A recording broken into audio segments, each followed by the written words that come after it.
Overconfidence doesn't announce itself.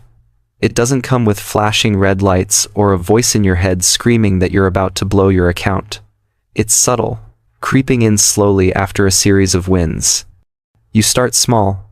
Maybe you increase your lot size just a little. Maybe you stop being so strict about your stop loss because you know this trade will work. You still feel sharp, focused, in control. But what's happening underneath is that you're no longer trading your edge, you're trading your ego. Every trader eventually feels the rush of a winning streak. Maybe it's 3 trades in a row. Maybe it's 10. Either way, the feeling is the same. You start believing you're on another level, like you've finally unlocked the code to the market. Every candle seems obvious, every move predictable. The danger is that in those moments, you're not really seeing the market, you're seeing your own inflated reflection. And that reflection lies. It tells you you're smarter than you are. It tells you you're safer than you are. And it tells you rules don't matter anymore. That's the birth of overconfidence. The worst part is, it doesn't feel wrong. It feels great. It feels like growth, like mastery, like destiny. And that's exactly why it's so dangerous. Because when you're overconfident, you don't feel reckless, you feel invincible. You think you're trading with skill when you're really trading with arrogance. You think you're evolving when you're actually regressing.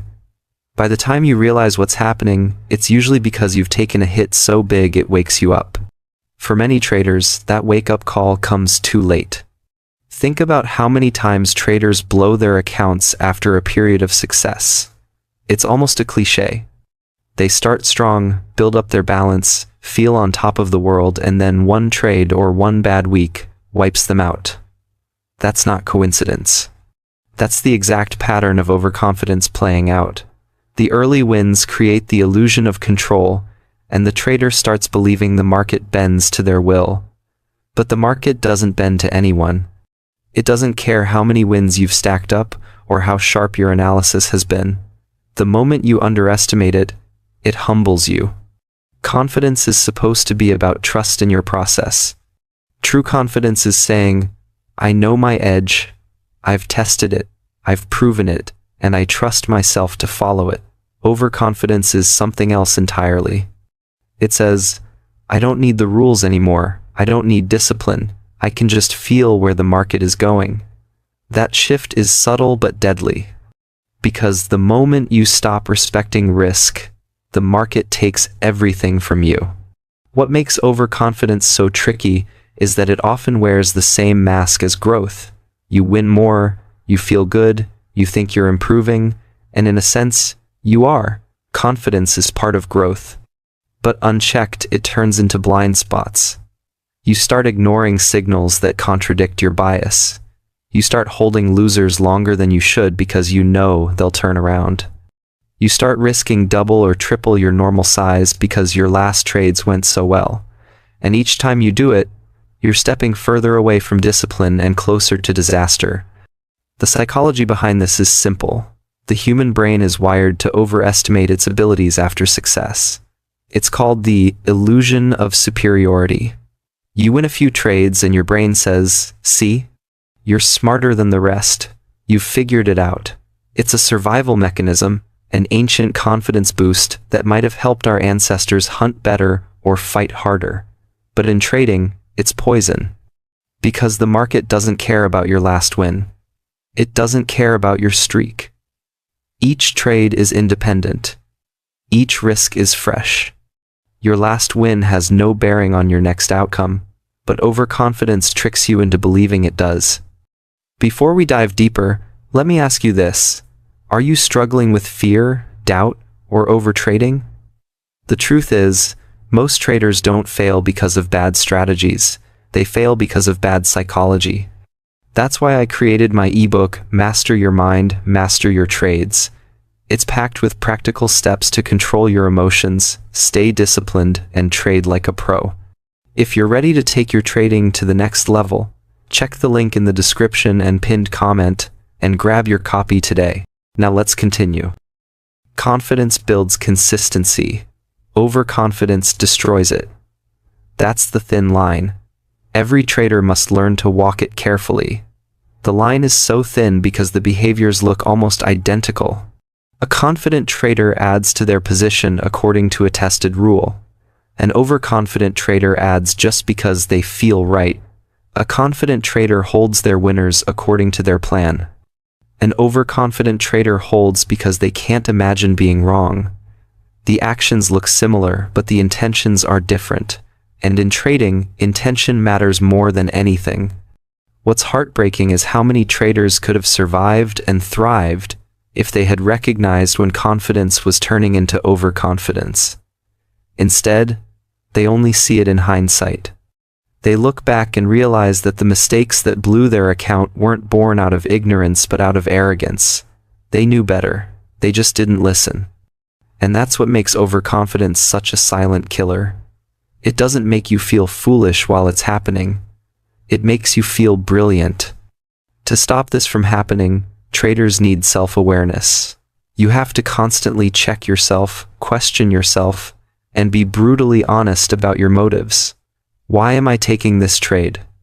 Is it really my edge? Or is it just my ego wanting to prove I'm right? Why am I increasing my risk? Is it because my system calls for it? Or because I feel unstoppable? Why am I ignoring that stop loss? Is it because my analysis is strong? Or because I don't want to admit I could be wrong? These questions are uncomfortable, but they save you from yourself. In the end, confidence is a tool, and like any tool, it can build or it can destroy. Used wisely, it gives you the courage to act, the strength to follow your plan, and the belief to endure losses without breaking. Used carelessly, it blinds you, makes you reckless, and sets you up for the very losses you thought you were immune to. The challenge of every trader is to nurture confidence without letting it mutate into overconfidence. It's a battle inside your own mind, and it never truly ends. The market doesn't punish confidence, it punishes arrogance. If you can learn the difference, you give yourself a chance to last. And lasting is the real secret. Anyone can win a few trades. Anyone can catch a streak. But only those who balance confidence with humility, belief with discipline, survive long enough to become consistently profitable. And that survival begins with recognizing that thin, dangerous line between the confidence you need and the overconfidence that will destroy you. If you study the stories of blown accounts, you'll notice a common theme. Very rarely does a trader blow up from one random bad trade. More often, the downfall starts with success. A string of wins builds overconfidence. The trader raises their risk, ignores their rules, and eventually takes the one loss that erases everything. The streak wasn't the blessing they thought it was the setup for the fall. So what's the antidote? It's not avoiding streaks, you can't. If you trade long enough with a solid edge, streaks will come. The antidote is humility. It's remembering that no streak makes you bigger than the market. Every trade is independent, every risk must be respected, and every rule must be followed no matter how many times you've been right before. Humility is what keeps your feet on the ground when your head wants to float into the clouds. The irony is that the traders who survive the longest aren't the ones who celebrate streaks the loudest. They're the ones who treat winning streaks the same as losing streaks, as part of the game. They don't let a run of wins inflate their ego, just like they don't let a run of losses break their spirit. They stay even, grounded, and focused on the process. They understand that streaks come and go, but discipline is what determines whether they keep their profits or give them back. The winning streak trap is dangerous because it feels like success while it's slowly pulling you toward failure. It feels like confidence when it's actually arrogance, and it feels like mastery when it's actually delusion. The only way to survive it is to recognize it for what it is, a test. The market is testing whether you can handle success without letting it destroy you. Pass the test, and you'll build longevity. Fail it, and you'll repeat the same painful cycle of boom and bust. At the end of the day, a winning streak is not proof you've conquered the market. It's proof that your edge worked for a while. That's it. Nothing more, nothing less. What you do during that streak, whether you stay disciplined or let overconfidence creep in, determines whether those wins become the foundation of your growth or the reason for your downfall. So, the next time you find yourself stacking wins and feeling unstoppable, pause and ask yourself, am I really following my plan, or am I following my ego? The answer to that question may be the only thing standing between you and the disaster every overconfident trader eventually faces. When you sit in front of a trading chart, it doesn't look like a battlefield, but that's exactly what it island. The war isn't between you and the market, though the market doesn't even know you exist. The real war is between your discipline and your ego. Every trade, every click, every decision is a test of which side wins. And more often than not, ego has the upper hand because it's louder, faster, and far more seductive than discipline. Ego in trading doesn't always show up as arrogance right away. Sometimes it begins as pride in your progress, that quiet voice telling you that you've finally figured it out. You catch yourself smiling after back-to-back wins. You start mentally calculating how much money you'll make in a month, in a year, if this streak continues. You even start to imagine what your life will look like once trading becomes your main income. At first, this seems harmless. After all, dreaming is part of motivation. But if you're not careful, that little seed of pride grows roots, and ego begins to take control of the wheel. The problem with ego is that it distorts reality. Trading is already an uncertain, probability-driven game, but ego convinces you that you are the exception. It whispers things like, "You're better than the average trader," or "The rules don't apply to you anymore." And once you believe that, you start doing things you'd never allow yourself to do before. You increase your lot size because you think you can handle it. You skip waiting for confirmation because you think your instinct is sharper now. You hold on to a trade longer than your plan allows because you're convinced the market will bend to your will. It feels empowering in the moment, but what's really happening is that ego is slowly dismantling the very foundation of your trading plan. The irony is that ego thrives both in winning and losing. When you win, ego inflates and tells you you're unstoppable. When you lose, ego refuses to accept it. Instead of walking away, you stay glued to the screen, desperate to prove yourself right.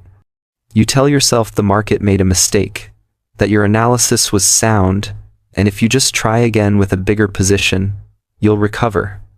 This is how revenge trading is born, not from logic, but from ego's refusal to accept being wrong. The most dangerous thing ego does is trick you into thinking trading is about being right. You start measuring your worth as a trader by how accurate your predictions are, not by whether you're following your process. But the truth is, even the best traders in the world are wrong all the time. They know it doesn't matter. They know trading isn't about being right. It's about managing risk and letting probabilities play out. Ego blinds you to this truth. It convinces you that every wrong trade is a personal insult, a sign that you're slipping, and that you must fight harder to reclaim your confidence. But confidence built on being right is fragile. The moment the market reminds you that you can be wrong, it shatters. If you've ever felt that gut-wrenching frustration after a loss, that burning need to jump back in and prove the market wrong, you've already seen ego at work. It's not you making those decisions, it's your ego defending itself. The market doesn't care about your pride, your beliefs, or your predictions. It doesn't even notice them.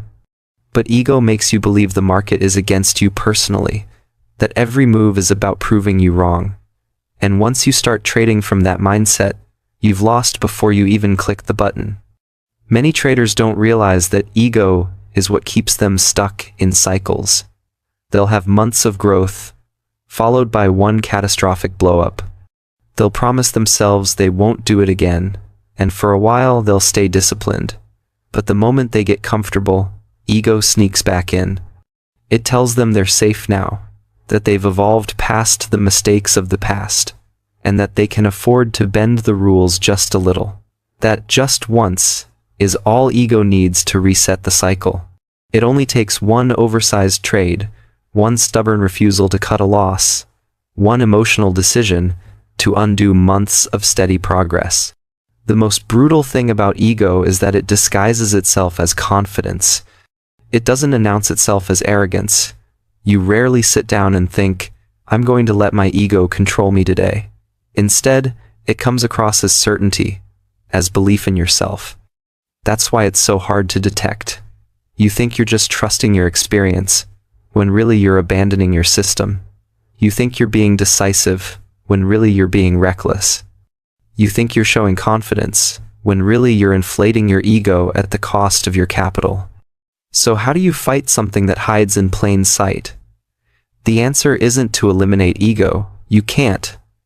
Every human has one, and in small doses, it can even fuel ambition. The answer is to put ego on a leash and keep it there, no matter how good or bad things get. That leash is discipline. Discipline is boring, repetitive, unglamorous. It doesn't make you feel like a genius, but it's the only thing that keeps ego from running wild. Every time you follow your trading plan instead of your feelings, you're pulling the leash tighter.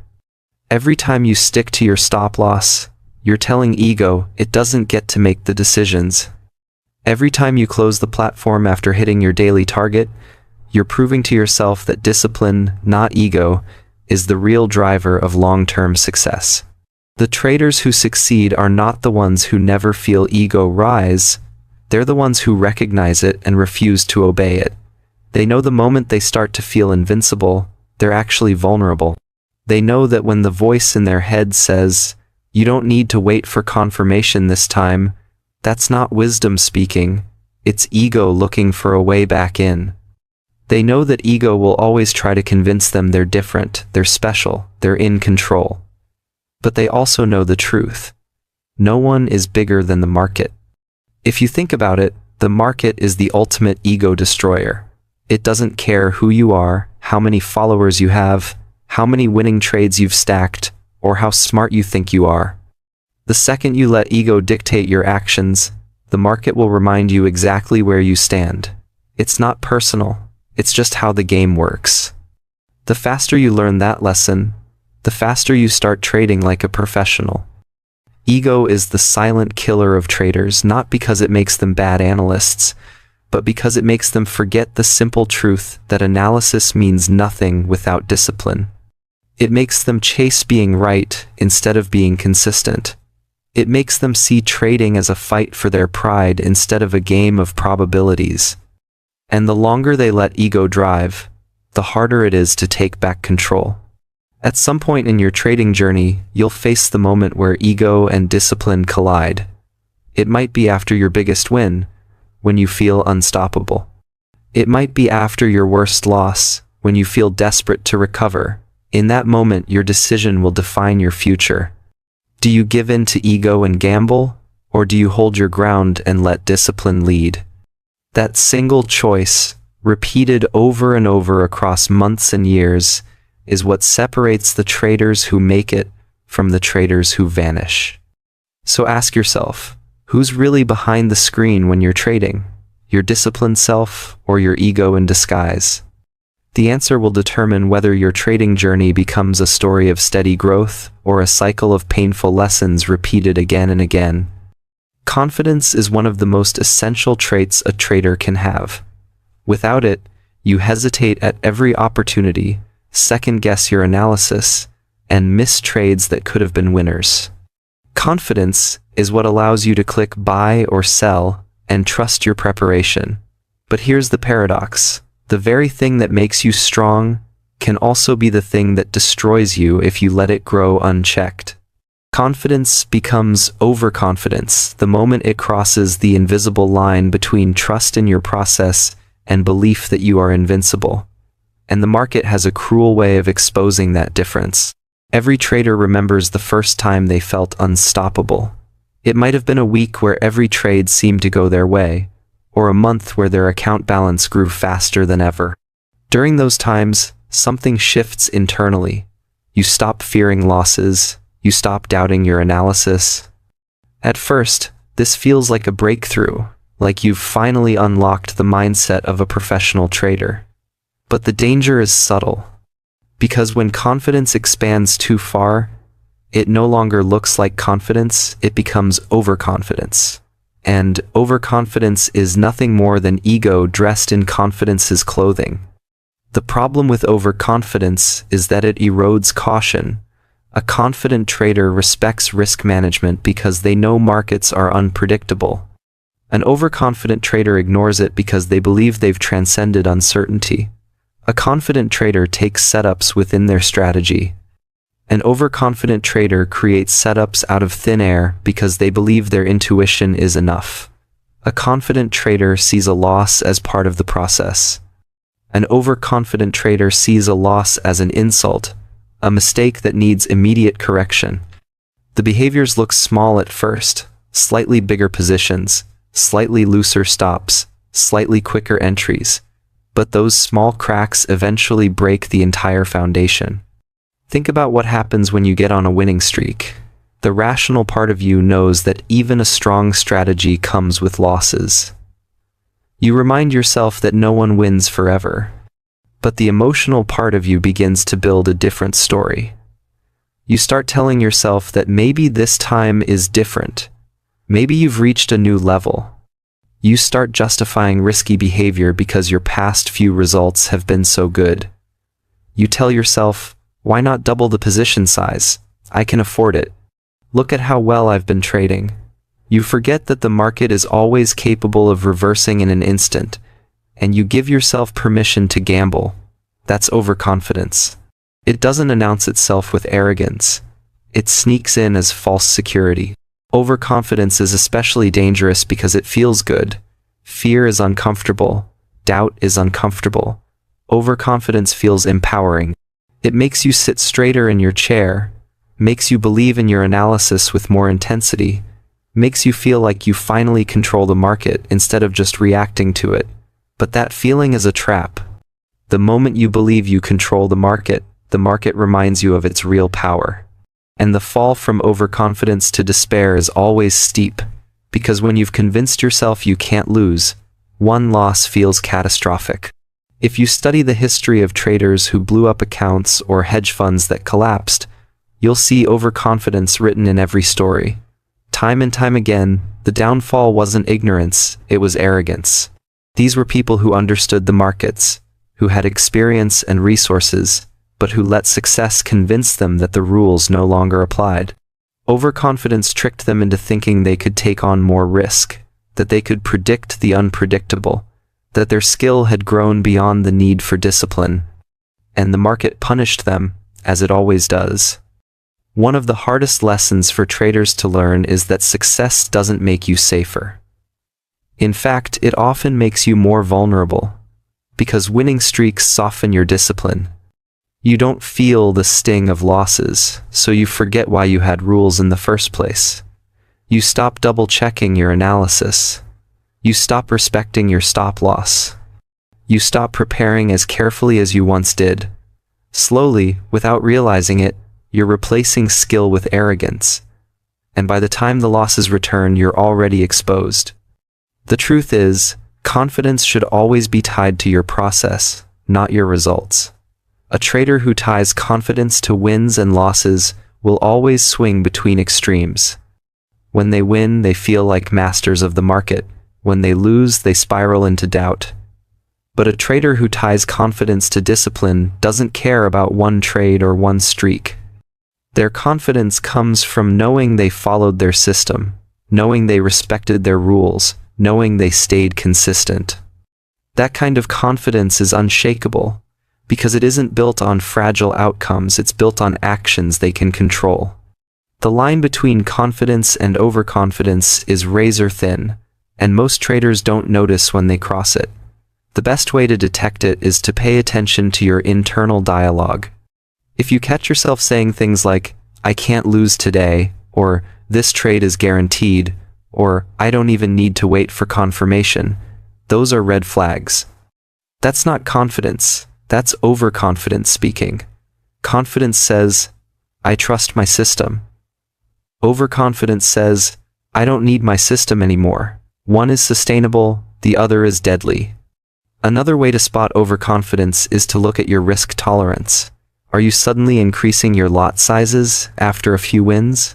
Are you moving your stop loss farther away because you're so sure the trade will work? Are you skipping your daily risk limit because you're different this time? Those behaviors aren't upgrades in skill, they're symptoms of overconfidence. And if you don't check them, the market will check them for you. What makes overconfidence particularly cruel is that it often comes disguised as growth. You think you're evolving, that you're finally trading with authority, when in reality, you're just drifting further from the habits that made you successful in the first place. Many traders fall into this trap because they confuse being comfortable with being skilled. The more familiar the charts become, the more relaxed they get, and the less they feel the need to follow their plan with discipline. But familiarity without humility is the perfect breeding ground for overconfidence. The solution isn't to get rid of confidence. Without it, you'll never succeed. The solution is to anchor your confidence to discipline, not to outcomes. Remind yourself daily that the market owes you nothing, that every trade is just another probability, that no streak, good or bad, defines you. The most dangerous mindset you can have is thinking you've arrived as a trader. The moment you think you've mastered the market is the moment the market begins teaching you the hardest lessons. Professional traders know this. That's why they still follow routines religiously, even after decades of experience. That's why they still size positions cautiously, even with huge accounts. That's why they still accept losses without hesitation, even after years of winning. They don't let overconfidence convince them they're above the rules, because they know no one ever island. The best traders remain humble, precisely because they've seen what happens when confidence crosses the line. The market doesn't punish you for being confident. It punishes you for believing you're invincible. It punishes you for abandoning discipline in the name of pride. It punishes you for thinking you control outcomes. And it always finds a way to remind you of that lesson. The key takeaway is simple. Confidence is about trusting your system. Overconfidence is about trusting yourself more than the system. One leads to consistency. The other leads to ruin. And the difference between the two is often just one decision, one moment where you let pride override discipline. Every time you sit down to trade, you face that choice again. Which voice do you listen to? The voice of steady confidence rooted in process, or the voice of overconfidence whispering that you're unstoppable? Your trading career will be defined by how many times you choose the first voice over the second. Overconfidence rarely barges in like a loud guest announcing its arrival. Instead, it creeps in quietly, disguising itself as self-assurance, riding on the back of a winning streak, and whispering flattering lies in your ear. You've mastered this game. You can't miss. You see the markets clearer than anyone else. At first, it feels empowering. Confidence, after all, is necessary to act. Without it, a trader would never click buy or sell. But the same force that gives you courage to take a trade can mutate into a dangerous arrogance if left unchecked. Think about the progression of most trading journeys. A trader starts nervous, second-guessing everything, sometimes even scared to place a trade. After a few wins, however, something shifts. They begin to trust their system, their analysis, their instincts. This is a positive transformation. Confidence means freedom from paralyzing fear. But when that confidence starts to drown out humility, when it blinds you to risk, that's when trouble begins. Overconfidence is sneaky because it doesn't show itself as recklessness at first. Instead, it starts small. You tell yourself you don't need to check your stop loss this time because you're so sure. You slightly increase your position size because you just know this one is going to run. You ignore a red flag because your gut says it'll work out. Each small decision feels harmless in the moment, but together they stack up into a dangerous tower that can collapse with one bad move. Consider an example. Imagine a trader named Daniel. After weeks of consistent profits, Daniel feels unstoppable. He believes he has cracked the code. He raises his lot size on a trade, doubles down when it moves slightly against him, and convinces himself he doesn't need to follow the exact same rules that got him here.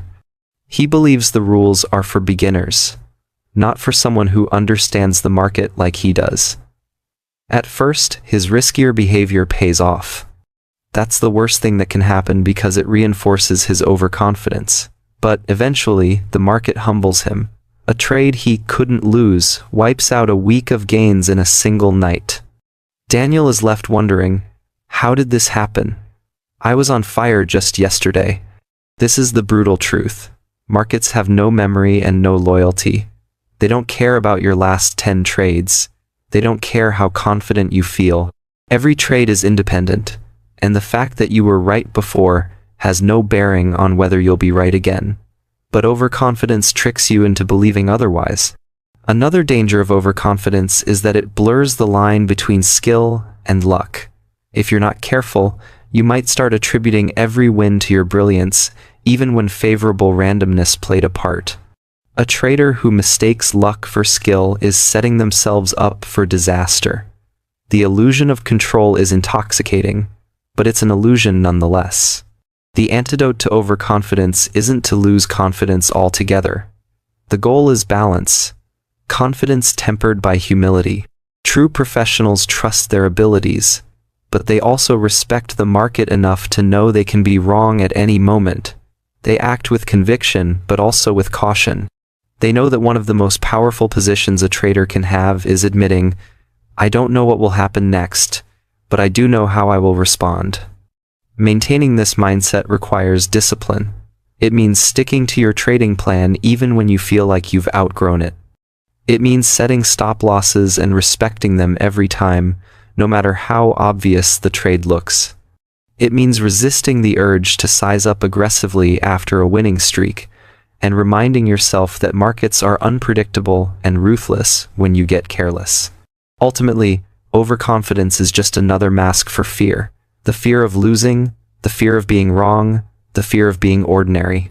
By inflating your belief in yourself, your mind tries to escape vulnerability. But the irony is that the more overconfident you become, the more vulnerable you actually are. The traders who last the longest, who build wealth instead of burning out, are the ones who keep a humble respect for the market. They know confidence is a tool, not a weapon. They know humility doesn't weaken you, it protects you. And most importantly, they understand that surviving long enough to play the game tomorrow is far more valuable than winning every round today. Overconfidence may feel like strength, but in trading, it is weakness in disguise.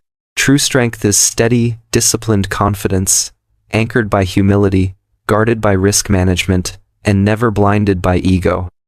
Ego is one of the most dangerous forces in trading, not because it announces itself loudly, but because it operates silently in the background, shaping your decisions without you even realizing it. Ego convinces you that you're smarter than the market, more skilled than other traders, and immune to the mistakes that less experienced traders make. At first, it feels empowering. It makes you bold, decisive, even fearless. But over time, ego shifts from being a quiet motivator to a silent saboteur. It doesn't destroy you with one giant blow. It erodes your discipline trade by trade until you wake up one day realizing you've undone months of progress. To understand how ego sabotages traders, imagine walking into a casino. You win your first few games of blackjack, and suddenly you start to believe you've figured out a system. You raise your bets, laugh at the dealer, and scoff at other players who lose. In your mind, you're not just lucky, you're skilled, even superior. But here's the truth. The house always wins in the long run, and the moment you let your ego dictate your behavior, you start playing the casino's game instead of your own. Trading is no different. Ego whispers lies that feel true in the heat of the moment. After a win, it says, "See? You're different. You've got this figured out." After a loss, it says, "You can't let the market embarrass you. Double down and prove you're right." Ego thrives on identity. It makes you believe trading is about being right rather than making money. The danger is that trading doesn't care about being right. The only thing that matters is whether your account grows or shrinks. This is why ego is so destructive. It tricks you into thinking your personal worth is tied to the outcome of a trade. When you win, you feel brilliant.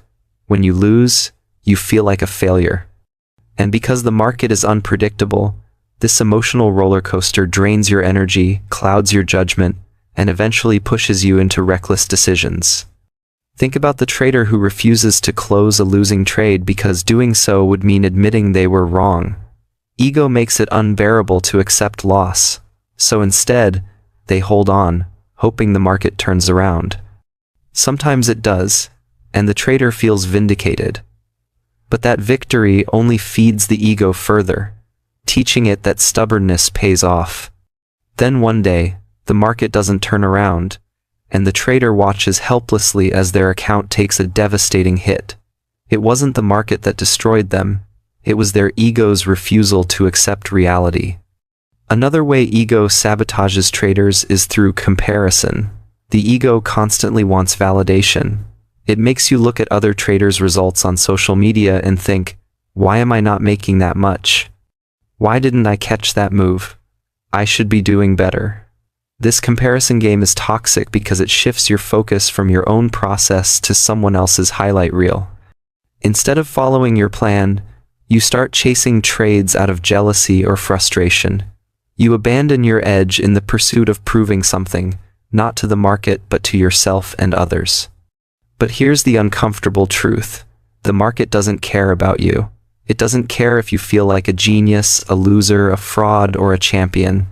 The market isn't your enemy or your ally, it's simply a mirror reflecting your own discipline, patience, and mindset.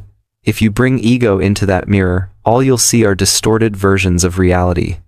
The silent sabotage of ego also shows up in risk-taking. A humble trader sizes positions based on rules, accepts losses as part of the game, and focuses on survival. An ego-driven trader, however, takes oversized positions, moves stop losses, and believes rules are beneath them. Why? Because ego says, you're not like the others. You're special. You don't need those limits. This is the biggest trap. The moment you think you've outgrown the basic rules of risk management, you've already set yourself on the path to destruction. One of the most famous examples of ego sabotage comes from the world of hedge funds. In the 1990 seconds, long-term capital management, LTCM, was run by some of the brightest financial minds in the world, including Nobel Prize winners. They had models that were supposed to be unbeatable. For years they made massive profits, and their confidence grew into arrogance. They believed their intelligence and models made them untouchable. Then, in 1998, the markets shifted in a way their models hadn't accounted for. In a matter of months, LTCM collapsed, losing billions and nearly taking down the entire financial system with it. Their downfall wasn't because they lacked intelligence or strategy, it was because ego blinded them to risk. The lesson here is powerful. Ego doesn't discriminate. It can sabotage a beginner trading a $500 account just as easily as it can sabotage Nobel Prize winners managing billions. The difference between survival and collapse lies in recognizing when ego is influencing your decisions and having the discipline to resist it. So how do you protect yourself? The first step is awareness. Ask yourself after every trade, was this decision based on my plan or was it based on proving something? If the answer leans toward ego, proving you're right, chasing someone else's gains, refusing to admit defeat, then you're walking into dangerous territory. The second step is building systems that protect you from yourself. For example, set rules that you cannot break under any circumstances, such as never risking more than 1% of your account on a single trade, or always placing a stop loss before you enter. These rules act like guardrails, keeping you from driving off the cliff when ego tries to take the wheel. The third step is practicing humility. This doesn't mean doubting yourself, it means respecting the market enough to admit you don't control it. Humility says, I believe in my system, but I also know I can be wrong. I will protect myself accordingly. It's not weakness to admit uncertainty, it's strength. The traders who survive long enough to become consistently profitable are not the ones who think they know everything, they are the ones who know they don't. Finally, remember this. Ego will never go away completely. It's part of being human. The goal isn't to eliminate it, but to keep it in check. You can't stop the ego from whispering, but you can choose not to listen. You can acknowledge its voice and still follow your plan. Over time, you'll learn that trading is not about proving yourself to anyone. It's about playing the probabilities, managing risk, and showing up with discipline day after day. Ego wants quick glory, but trading rewards patience. Ego craves validation, but trading demands humility. Ego thrives on illusions, but trading exposes reality. The question is, which one will you serve?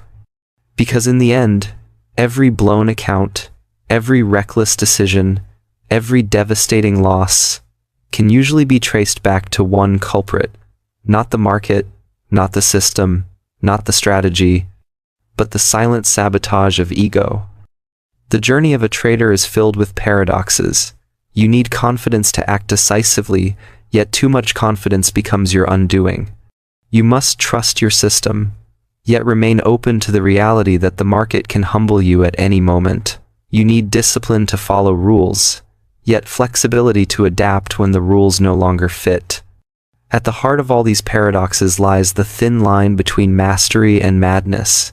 Cross that line unknowingly, and what once made you strong becomes the very thing that destroys you. Many traders believe that the moment they achieve consistency, weeks or months of steady profits, they've finally cracked the code. It feels like climbing a mountain after years of struggle, only to look down and realize you're standing higher than you ever imagined. This moment is intoxicating. It fuels your self-belief, makes you dream bigger, and convinces you that you've transcended the mistakes of your past. But this is exactly where most traders fall. Because when you believe you've mastered the market, you stop respecting it. And when you stop respecting the market, you begin to slide into madness. Madness in trading doesn't look like someone screaming at their screens or smashing their keyboard. It's quieter, subtler, more insidious. Madness looks like a trader who increases their lot size because this setup feels right. It looks like holding on to a losing trade because the market has to turn around eventually. It looks like skipping the pre-market routine because I already know what I'm doing. It looks like ignoring risk management because my edge will save me. This kind of madness is fueled by the same confidence that once helped you survive. In the beginning, confidence is the fire that keeps you moving through losses and setbacks. But as the fire grows, it can spread uncontrollably if you don't contain it. The very thing that gave you strength now blinds you to danger. It convinces you that you're not just a trader, you're untouchable. And untouchable traders are the ones who blow up accounts.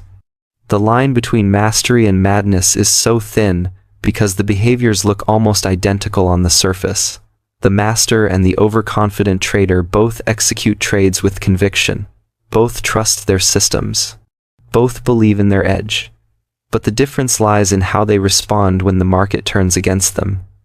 The master accepts the loss, adjusts, and continues with discipline. The overconfident trader takes it personally, doubles down, and tries to force the market to validate their ego. One survives, the other spirals.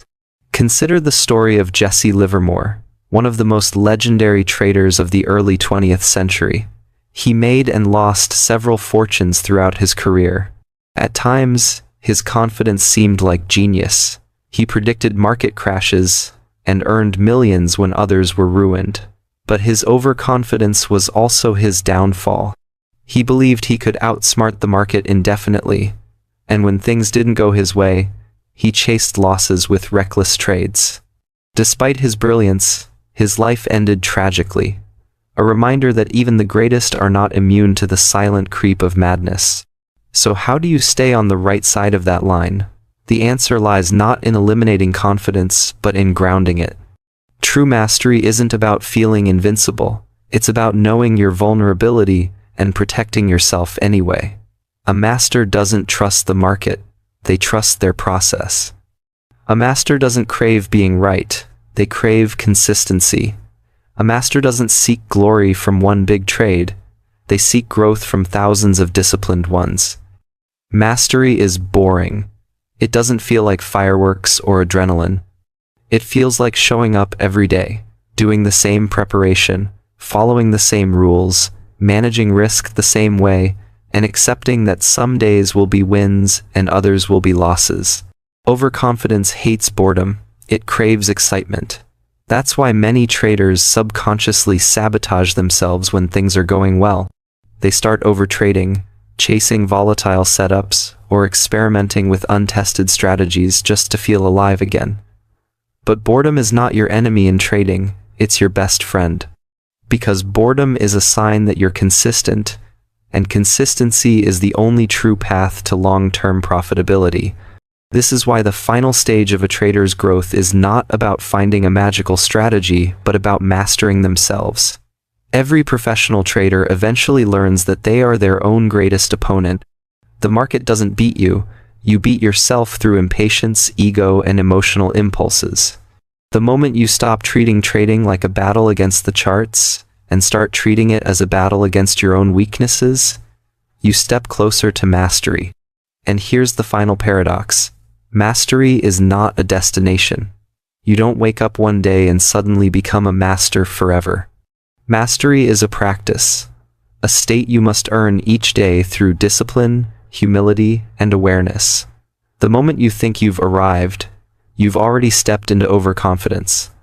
Masters remain students, always learning, always respecting the unpredictability of the market. Think of a tightrope walker balancing high above the ground. Confidence allows them to step onto the rope in the first place. But what keeps them alive is discipline, focus, and constant awareness of their balance. Overconfidence makes them look down, wave at the crowd, and take unnecessary risks, and that's when they fall. Trading is your tightrope. Every day you step onto it, and every day you must decide whether you will walk it with humility or with ego. So ask yourself, are you walking the thin line with respect and discipline, or are you letting overconfidence push you toward madness? Because in the end, the difference between consistent profitability and devastating failure is not found in your strategy, your charts, or your signals. It's found in how well you keep your own confidence in check. Trading will always test you. It will tempt you with streaks of wins, punish you with strings of losses, and lure you with opportunities that seem too good to pass up. But the traders who survive and thrive are not the ones who chase certainty or glory. They are the ones who embrace the uncertainty, accept small losses, manage risk religiously, and never let their confidence transform into arrogance.